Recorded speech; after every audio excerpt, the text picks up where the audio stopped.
And to some local football action, now a double strike from Jabari Howell carried Mount Pleasant FA back to second place in the Rare Nephew Jamaica Premier League with a 4-1 win over Portmore United at Draxhall on Monday.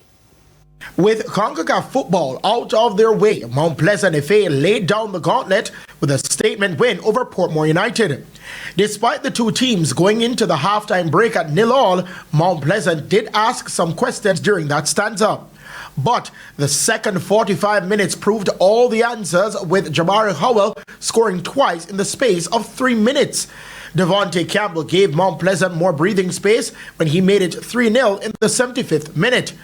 And within another 2 minutes, Raheem Edwards got his 12th goal of the season to make it 4-0. Reggae boy Corey Burke in his second stint with Portmore United came off the bench to get their consolation in time added on. Mount Pleasant are now on 52 points, the same as third place Racing United, but hold a better goal difference. The two are 5 points behind leaders Montego Bay United. Well, I feel really great for those breaks again, and we just continue to build on that for the rest of the season.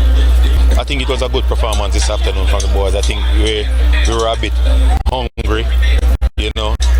As I said, coming out of the CONCACAF champion, it's difficult, so we just have to make amends of it now.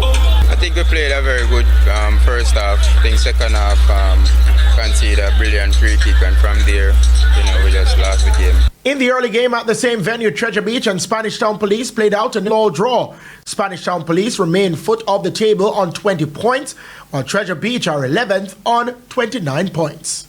3 matches are scheduled for Wednesday, with the leaders Montego Bay United playing away to Malines United at the Constant Spring Field at 3:30 p.m.